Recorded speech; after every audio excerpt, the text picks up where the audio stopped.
কিশোর gang এখন আমাদের একটা ইমার্জিং থ্রেট। আমরা আমাদের জায়গা থেকে কন্টিনিউয়াসলি চেষ্টা করে যাচ্ছি কিশোর গ্যাং নির্মূলের জন্য।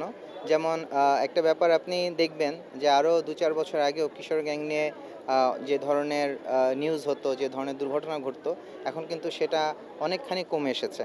আমাদের মাননীয় প্রধানমন্ত্রী এবং আমাদের আইজিপি মহোদয়ের নির্দেশনায় আমরা রিলেন্টলেসলি কাজ করে যাচ্ছি।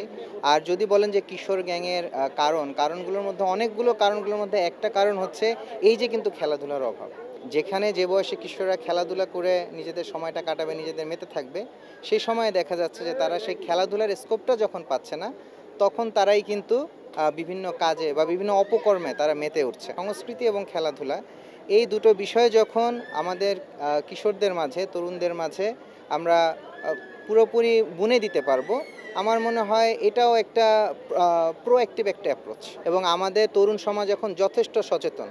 আপনি যথেষ্ট সচেতন দেখবেন এভাবে, কারণ আমরা যেমন কমিউনিটি পুলিশ নিয়ে কাজ করি। কমিউনিটি পুলিশ মানে কি, জনগণ আমাদের সাথে যখন একাত্ম হয়ে কাজ করে। আমরা কিন্তু কমিউনিটি পুলিশিংয়ের মাধ্যমে কিন্তু এখন অপরাধ প্রবণতা যথেষ্ট কমিয়ে আনতে পেরেছি। এবং এটা জেনে খুশি হবেন যে কমিউনিটি পুলিশে আমাদের সবচেয়ে বেশি কিন্তু অবদান আমাদের তরুণ সমাজের। আমরা যখনই কোনো একটা যে কোনো জায়গার অপরাধ সম্পর্কে যখন কোনো তথ্য জানতে চাই বা কোনো সহায়তা চাই, আমরা কিন্তু দেখি তরুণ সমাজে এগিয়ে এসেছে। দেশটা তো শুধু পুলিশের না, দেশটা পুলিশের, আপনার, আমাদের সবার। আমরা সবাই যখন একসাথে কাজ করব, আমরা মনে করি আমাদের সেই সোনার বাংলা বিনির্মাণে আমরা এগিয়ে যেতে পারবো।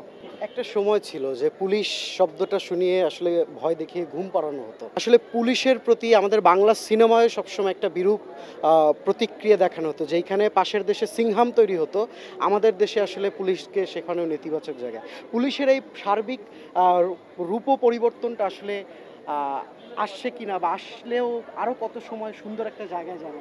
আচ্ছা, এখন জন্ম সনদ দিয়ে খোলো বিকাশ স্টুডেন্ট অ্যাকাউন্ট। নিজের বিকাশ নিজে কর। এখানে একটা বিষয় আমি বলতে চাই, যেমন পুলিশের সৃষ্টিটা কিভাবে হয়েছিল এটা আপনাকে জানতে হবে। যখন সেই আরও অনেক আগে, যখন ব্রিটিশরা বাংলাদেশে পুলিশের প্রবর্তন করেছিল, তারা কিন্তু পুলিশকে এনেছিল নিজেদের খাজনা আদায় করার জন্য। তার মানে হচ্ছে পুলিশ ছিল একটা ফোর্স, যে ফোর্সটাকে মানুষ ভয় পাবে। কিন্তু আমরা কিন্তু এখন কিন্তু যে কমিউনিটি পুলিশে চলে আসছি, হ্যাঁ, আমাদের কিন্তু এখন মোটো হচ্ছে পুলিশ জনতার বন্ধু। আমাদের কিন্তু সেবাই আমাদের মূল ব্রত। তো আপনি যদি এখন সেই ব্রিটিশ সরকারের পুলিশের সাথে আমাদের বর্তমান বাংলাদেশ সরকারের পুলিশের তুলনা করেন, আমার মনে হয় সেটা হয়তোবা ঠিক হবে না। আর দ্বিতীয় কথা হচ্ছে, জাস্ট একটা প্রশ্ন আমি আপনাকে ছুড়ে দেই, আপনি যদি মাঝরাতে যদি বিপদে পড়েন, আপনি আপনার মা বাবাকে ফোন না দিয়ে 999-এ ফোন দিবেন। হ্যাঁ, তার মানে কি, আপনি আপনার মা বাবার চেয়ে 999-কে বেশি রিলাই করছেন।